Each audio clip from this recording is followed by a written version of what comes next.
नमस्कार अमरावती. अमरावती जिल्ह्यातील नांदगाव खंडेश्वर येथे दिल्लीतील जंतर मंतरवर नीट पेपरफुटी प्रकरणाच्या निषेधार्थ आंदोलन करणाऱ्या विद्यार्थ्यांवरील लाठीचार्जच्या निषेधार्थ भर पावसात शेकडो युवकांनी मोर्चा काढला. तरुण युवक कृती समितीच्या नेतृत्वाखाली काढण्यात आलेला हा मोर्चा तहसील कार्यालयावर धडकला. यावेळी राष्ट्रपतींना उद्देशून मागण्यांचे निवेदन तहसीलदारांमार्फत पाठविण्यात आले.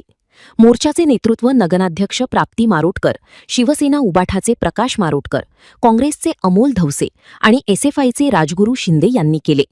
आंदोलकांनी केंद्रीय शिक्षण मंत्री धर्मेंद्र प्रधान यांच्या राजीनाम्याची मागणी करत केंद्र सरकारविरोधात घोषणाबाजी केली.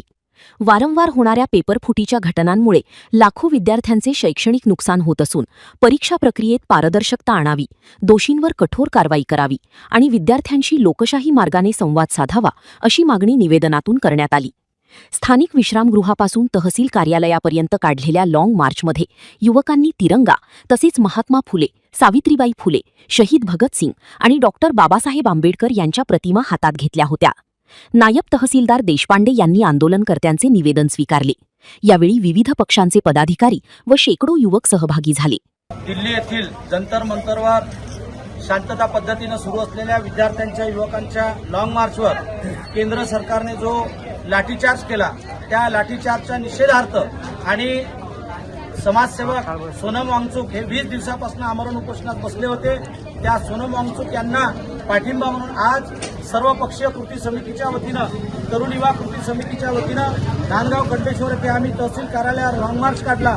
भर पावसामध्ये हजारोच्या संख्येने या ठिकाणी तरुण युवक सहभागी झाले आणि आज तहसीलदारांमार्फत माननीय राष्ट्रपतींना आम्ही या ठिकाणी निवेदन सादर केलं आहे की 7 दिवसाच्या आतमध्ये धर्मेंद्र प्रधान यांनी राजीनामा द्यावा आणि सतत वारंवार पेपर फुटीच्या प्रकरणामध्ये कठोर कार्यवाही करावी. यापुढे एकही पेपर फुटला तर सरकार वट्टीवर जाग्यावर राहणार नाही असा इशारा आज माननीय तहसीलदारांच्या माध्यमातून आम्ही या ठिकाणी राष्ट्रपती महोदयांना दिला. 7 दिवसामध्ये केंद्रीय शिक्षण मंत्री धर्मेंद्र प्रधान यांनी राजीनामा द्यावा अशी मागणी आज या ठिकाणी केलेली आहे. सर्व पक्षीय कृती समितीच्या वतीने आज निषेध आंदोलन या ठिकाणी पार पडलं.